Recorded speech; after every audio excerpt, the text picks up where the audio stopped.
Bonjour, une capsule promise. Je vous avais parlé des 4 niveaux de conscience, mais je me suis dit qu'avant ce serait bien de préciser euh, ce qu'était la conscience en fait. Et donc l'idée de cette capsule théorique, c'est de remettre l'église au milieu du village afin de savoir de quoi on parle quand on dit, par exemple, faire des choix en âme et conscience. Donc, d'abord, je voudrais faire une petite reprécision sur l'étymologie et les origines du mot conscience.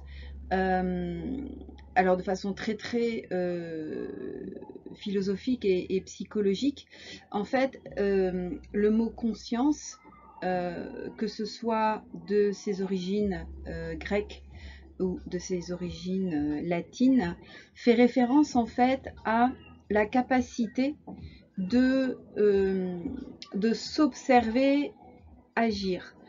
Euh, En fait, il y a eu en fait comment dire, des changements de nuances et surtout avec Descartes et le cogito de Descartes quand il disait je pense donc je suis et qui en fait petit à petit a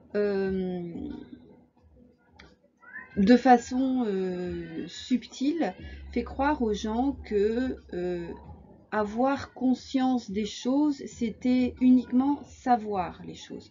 Donc, par exemple, que j'ai conscience qu'il faut rouler à 60 km/h sur la route. J'ai conscience que boire du café n'est pas forcément très bon pour la santé.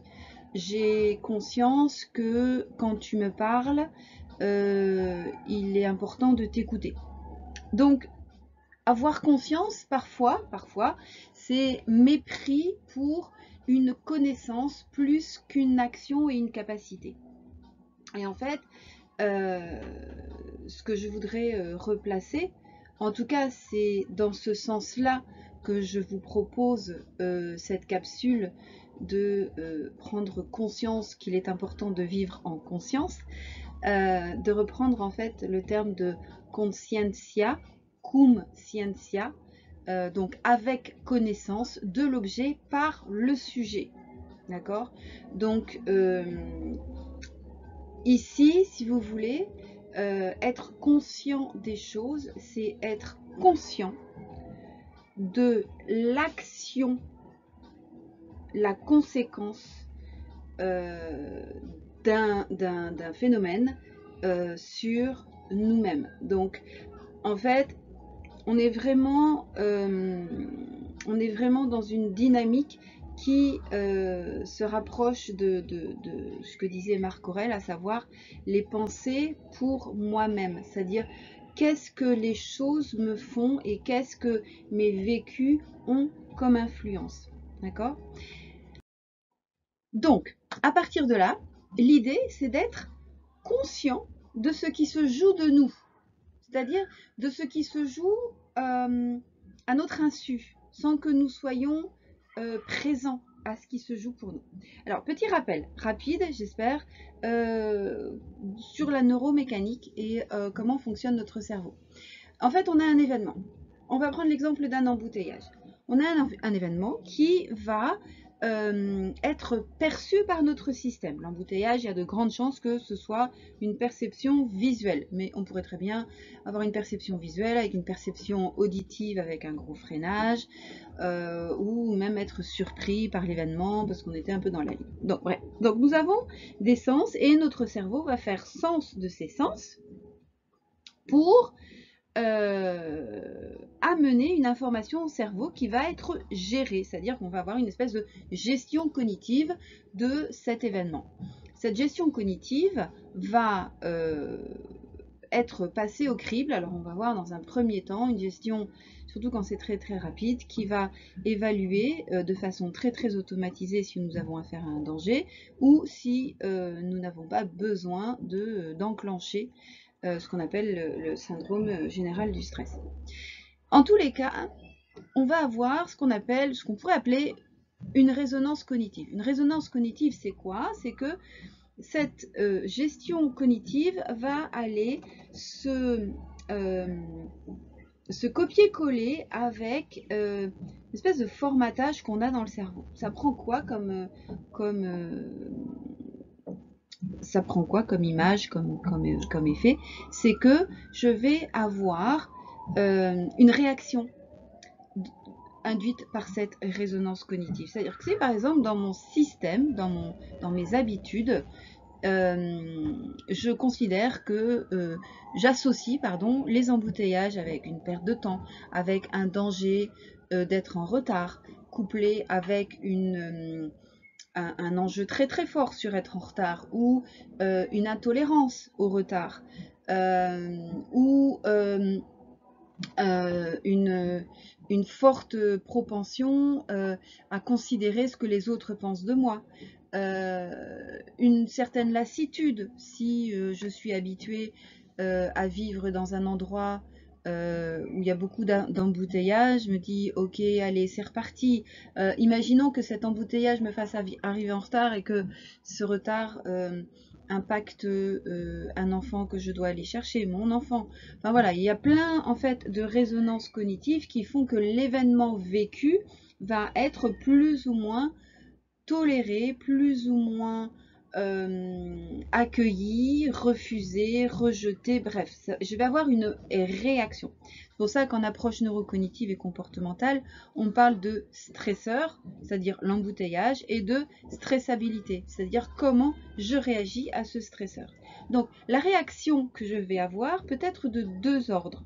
Soit elle est plus ou moins inconsciente, et donc je vais rentrer dans une réaction associé à ce qu'on appelle un stress cognitif, c'est-à-dire que soit je vais chercher à éviter l'événement, ce qui est un peu compliqué dans le cas d'un embouteillage, puisque je suis dans ma voiture et je ne peux pas trop partir et quitter ma voiture, mais je pourrais très bien avoir une réaction de type lutte, qui est donc une réaction qui est associée à de la colère, qui est associée à de la frustration, voire une réaction de type inhibition avec de la tristesse, de l'apitoiement. Voilà, encore pareil, je suis dans cet embouteillage avec un cortège de conséquences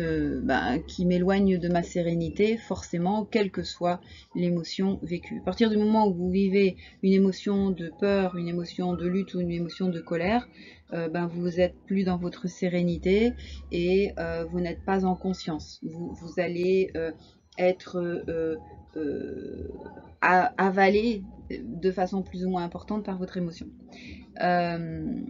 Alors, je ne prends ici qu'un exemple de résonance cognitive négative. Il est vrai qu'on peut avoir une résonance cognitive positive à un événement. C'est-à-dire que si vous avez une personne qui vous invite à manger au restaurant et que cette personne est une personne qui vous est chère et que, en fait, vous attendez que ça, c'est clair que vous serez dans la joie et dans cette exaltation qui apporte beaucoup de plaisir, beaucoup de vibrations élevées. Ce qui soit dit en passant, et l'inverse dans une réaction cognitive négative. Et c'est là où je voudrais en venir tout à l'heure. Donc, du coup, soit on a une réaction inconsciente et on a ses émotions.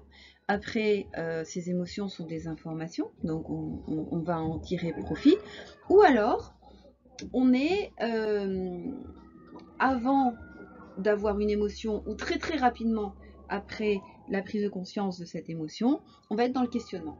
Et en fait, vivre en conscience et être conscient de ce qui se joue de nous, c'est quoi? C'est se dire, tiens, je suis dans une situation qui me fait réagir, et la meilleure façon de savoir que vous réagissez, c'est d'être à l'observation de vos émotions, d'accord? Et de se poser la question, tiens, qu'est-ce qui se passe pour moi? Qu'est-ce qui se joue de moi? Je suis dans cet embouteillage, ça m'énerve. Qu'est-ce qui fait que ça m'énerve? Pourquoi ça m'énerve? Et de remonter le fil. Ça m'énerve parce que j'ai pas envie d'être en retard. Ok, qu'est-ce que ça fait d'être en retard? Oh ben être en retard, ça ne se fait pas. Ok, pourquoi ça ne se fait pas d'être en retard? Ben, je sais pas, on m'a toujours appris que ça ne se faisait pas d'être en retard. Et là, on arrive très très vite à, en remontant avec cet outil des 5 pourquoi, voire 6 ou 7 pourquoi, vous allez jusqu'au moment où vous ne trouvez plus de réponse et que vous vous apercevez que, en fait, cette réaction vient d'un formatage qui est inconscient. Alors, aussi, vivre en conscience, c'est donc être en observation et s'assurer de certaines choses. De façon non exhaustive, déjà, c'est que vous soyez conscient des blessures que vous avez et que vous puissiez vous libérer de ces blessures. Que vous puissiez, enfin, quand on parle de libération de blessures, c'est pas de les supprimer parce que les blessures, en fait, on les a toujours. Je veux dire, vous faites une blessure au corps, vous avez une cicatrice. La cicatrice, sauf à l'opérer, vous l'avez toujours. Mais en tout cas, de reconnaître les moments où votre blessure est activée de manière à prendre de la distance et savoir que, ben oui, voilà, ça vous fait réagir. Peut-être que je pourrais vous faire une vidéo sur le sujet. Mais je veux pas trop faire de digression ici parce que ça prendrait un peu trop de temps. En tout cas, sachez que les blessures, quand on n'en a pas conscience, elles vont être très très actives sur des évitements inconscients et donc du coup, on n'est pas en conscience. Donc on a parfois tous ces besoins compulsifs voilà, qui sont présents. On va faire certains choix. Nos choix vont être orientés par, par ces blessures. Alors je vous renvoie aux travaux de Lise Bourbeau, en fait, fantastique. Donc, blessure de trahison, blessure de rejet, blessure d'abandon, blessure d'humiliation et blessure d'injustice. Ce sont les 5 blessures principales. Vivre en conscience, c'est aussi s'assurer de pouvoir avoir une attitude de neutralité par rapport à ses valeurs, ni trop ni trop peu. Je vais prendre l'exemple de la ponctualité. La ponctualité est une valeur, c'est-à-dire qu'effectivement, être ponctuel marque un respect par rapport à la personne avec qui j'ai un rendez-vous et c'est quelque chose qui est appréciable. Par contre, si je deviens un extrémiste de la ponctualité, non seulement je vais me mettre une pression terrible sur ma propre ponctualité, donc il va me faire des choix qui ne sont pas forcément opportuns, mais je vais avoir une intolérance totale sur les personnes qui sont en retard.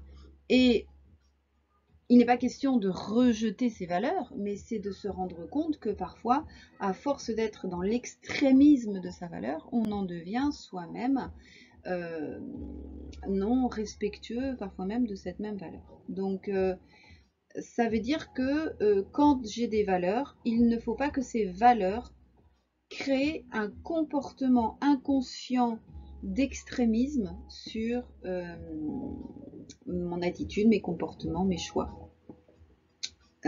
Et donc de faire de moi quelqu'un qui deviendrait inconscient. C'est important aussi d'être détaché de ses peurs. Donc c'est important de les connaître, ces peurs.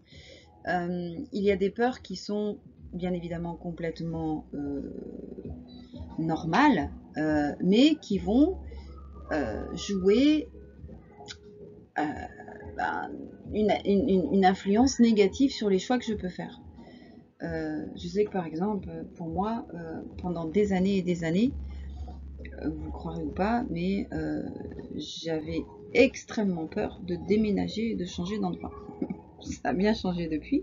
Et je ne savais pas d'où ça venait. Donc là, pour ces peurs-là, il est intéressant de faire des explorations. Ça peut être le MDR, l'EFT, l'hypnose, peuvent être des outils très très intéressants pour désactiver les peurs, les phobies, etc. C'est important aussi de s'assurer de ne pas être sous l'influence des autres, la pression extérieure, des il faut, il ne faut pas, je dois, je ne dois pas.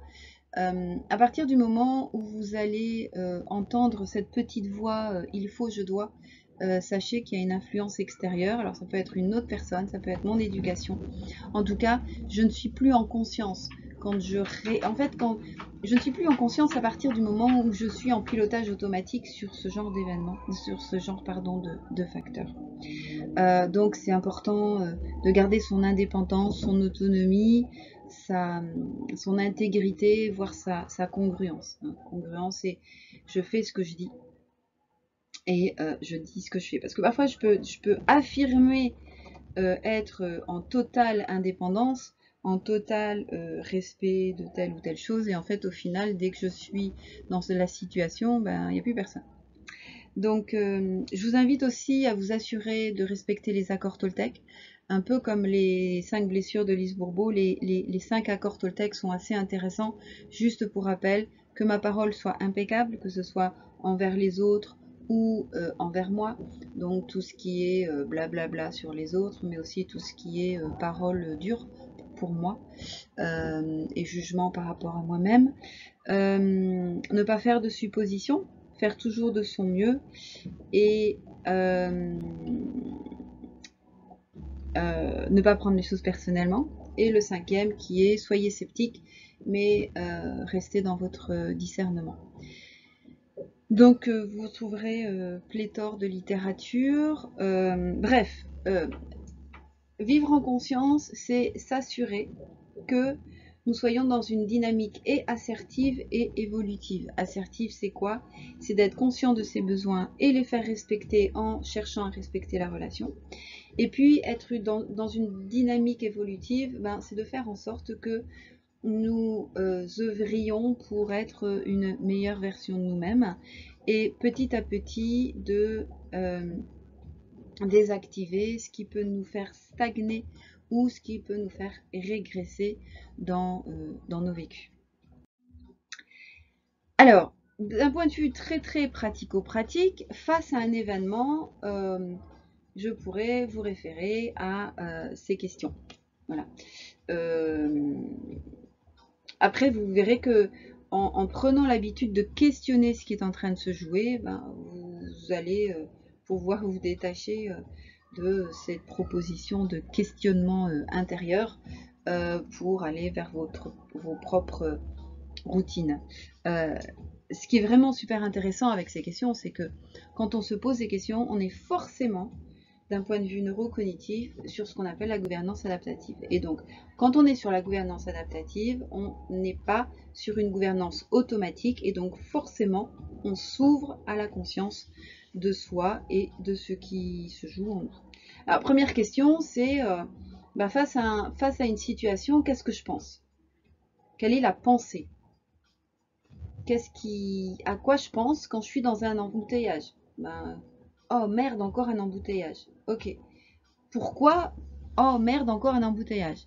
Oh parce que franchement, c'est pénible. J'aime pas ça. Ok. Pourquoi c'est pénible et pourquoi j'aime pas ça? Parce que je vais être en retard. Ok. Pourquoi le fait d'être en retard devient pénible, etc. Parce que ça se fait pas d'être en retard. Ok. Et si on peut rien y faire? Vous voyez, c'est vraiment un questionnement intérieur. Donc, qu'est-ce que je pense et qu'est-ce que ça me fait ressentir? Et là, vous pouvez... alors, parfois, pour certaines personnes, c'est difficile de ressentir les choses parce qu'elles se sont fermées à ces ressentis. Donc, ça peut aider de se dire, tiens, qu'est-ce que je ressens? Où est-ce que je le ressens? Ah, je sens un poids là, un poids de ce côté-ci, ou oh, ça me prend là, ou ça me prend là, ou ça me coupe les jambes. Enfin bon, ça, chacun va avoir un peu ses réactions de ressenti émotionnel. Parce que forcément, il y a des émotions. Est-ce que c'est plutôt de la peur? Est-ce que c'est plutôt de la colère? Est-ce que c'est plutôt de la tristesse? Et cette émotion, elle me connecte à quoi? Elle me connecte à quel besoin? Elle me connecte à quel souvenir? Elle me connecte à quel formatage? Ok? Ce qui est important aussi, c'est de se dire, tiens, c'est quoi les conséquences d'avoir ces pensées sur moi? Ça m'angoisse, ok, parce que c'est très intéressant d'être angoissé, je ne pense pas, donc on va être un peu amené à trouver une autre solution pour ne pas l'être. Quelles conséquences ça a sur les autres, sur ma relation aux autres?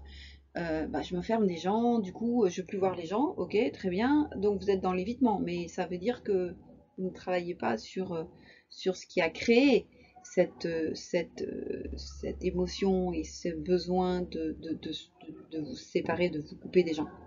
Donc c'est en fait une stratégie, ce qu'on appelle une stratégie égotique. La stratégie égotique, c'est une stratégie inconsciente qui nous amène certes à résoudre une situation souffrante, mais elle ne nous fait absolument pas, elle ne nous met absolument pas dans une dynamique évolutive. Au contraire, elle nous met dans une dynamique de statu quo, voire involutif. Et en général, la vie va nous mettre une pression de plus en plus forte pour nous forcer à nous dégager de cette stratégie égotique. Bref, on va en fait, avec ce questionnement, évaluer si c'est une habitude, si c'est une bonne ou une mauvaise habitude, si c'est une habitude qui me met dans cette dynamique évolutive ou pas. Est-ce que c'est un formatage? Est-ce que c'est parce que j'ai toujours fait ça? Est-ce que c'est parce que mes parents m'ont appris à faire ça? Et on revient sur ce que je vous disais tout à l'heure, le il faut, je dois, c'est bien d'eux, etc. Dès que vous avez ces questions ou ces affirmations, soyez conscient que vous avez affaire à un conditionnement automatique. Et qui dit conditionnement automatique dit non-conscience, forcément. Donc allez voir, qu'est-ce qui m'a appris à faire ces choix, qu'est-ce qui parle, qu'est-ce que c'est la rengaine qu'il y a derrière ça. Et là vous allez vous apercevoir que vous avez des tas de petites rengaines du type oh là là, faut pas gaspiller parce que ça coûte cher et ça fait de la peine, oh là là, t'es heureuse mais ça va pas durer, oh là là, faut pas rêver, oh là là, mais pour qui tu te prends, oh là là, arrête de faire ton cinéma. Enfin, il y a une tonne de rengaines qu'on a tous, ces petites phrases en fait qu'on se répète, et puis à un moment donné, on vous dit, si quelqu'un vous dit, je travaille avec un coach ou un accompagnement, on vous dit, mais elle vient d'où cette phrase? Et là, vous vous dites, oh bah oui, bah, je l'ai toujours dit, mais depuis tout petit, je dis cette phrase, quoi. Depuis toute petite, je me dis ça. Et là, vous pouvez être sûr que vous avez affaire à un gros conditionnement inconscient. D'accord? Donc, allez repérer toutes ces petites rengaines et chercher quand elles viennent dans votre esprit, vous dire, oh bah, stop, attends, c'est plus ce que je veux là, c'est plus ce que je veux quelque chose de différent, je veux plus de joie, je veux plus de satisfaction, je veux plus de sérénité, ça m'en amène pas, hop, je change. Et ça va être un travail, mais à chaque pensée, à chaque prise de conscience de désamorçage. C'est vraiment, je n'arrête pas de le dire, c'est comme à l'instar d'un joueur de tennis qui veut changer son geste.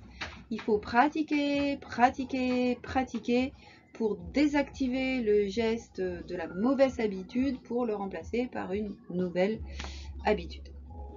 Voilà, donc du coup, on va se retrouver face à cette prise de conscience. Qu'est-ce que je choisis de faire? Ben, je choisis de plus recommencer. Ok, et vous pourrez très bien, au début, vous allez vous prendre les pieds dans le tapis forcément, mais une fois que vous observez et que vous dites, je me suis encore pris les pieds dans le tapis, je me suis énervé dans cet embouteillage, c'est ok, sachez que c'est un processus d'apprentissage, et même de le repérer après, ça fait partie de l'apprentissage. Les joueurs de tennis, j'adore cet exemple parce que j'ai joué beaucoup au tennis et j'étais dans cette dynamique-là, et ça marche avec tous les sports et avec tous les apprentissages. Les joueurs de tennis, ils font leur bilan et ils se disent, ah ben mince, je me suis encore vautré là, j'ai mal fait, etc. Ils analysent et ils savent que voilà, c'est un petit point d'achoppement, et ils décident de travailler sur le sujet. D'accord? Donc, qu'est-ce que vous choisissez de faire? Imaginez, qu'est-ce que ça va vous apporter? Ça apporte en général un mieux-être, une plus grande sérénité, de la plus grande joie. Donc, évaluer, est-ce que ce choix il est pérenne à long terme? A priori, les attitudes, les comportements inconscients, les stratégies égotiques inconscientes, en général, non. Le changement, en général, oui. En tout cas, il y a une équation bénéfice-inconvénient que je vais poser dans tous les cas. Ce qui peut être intéressant, c'est de vous poser la question, qu'est-ce que je conseillerais à mes enfants? Qu'est-ce que je conseillerais à une personne que j'aime? Et là, vous dites, ah bah oui, non, mes enfants, je leur conseillerais pas ça, je leur dirais, fais ci, fais ça. Donc, on reboucle sur les accords Toltec. d'être impeccable avec soi, si vous le conseilleriez à vos enfants, il faut le faire pour vous-même, sinon il y a bugage, quoi. Il y a bugage, il y a problème, d'accord. Et l'autre question intéressante, c'est si mes enfants ou une personne que j'aime particulièrement subissaient le comportement ou l'attitude que moi je fais, comment je réagirais, d'accord. Donc voilà, ça peut être intéressant de vous dissocier de vous-même en pensant à quelqu'un qui vous est cher, parce que il est possible que vous n'ayez pas le même point de vue sur le sujet. Bref, est-ce que la question qui englobera le tout, et qui pourrait d'ailleurs devenir la question réflexe une fois que vous avez bien pratiqué, c'est est-ce que j'ai agi en âme et conscience, ou est-ce que j'ai obéi à une habitude, à un formatage, à une stratégie égotique qui me pousse à agir en non-âme et conscience. D'accord? Donc voilà, très très important. J'en ai fini avec cette présentation. J'ai envie de vous dire, abonnez-vous si ce n'est pas déjà fait. Likez, partagez. Si vous avez des questions, s'il vous plaît, mettez-les moi en commentaire. Moi, ça me permet d'être un petit peu plus pointu, précis sur un sujet ou un point qui n'est pas forcément très très clair. Et puis ça me permet de voir en fait d'autres questionnements et d'avancer sur les différents sujets sur lesquels je peux vous accompagner.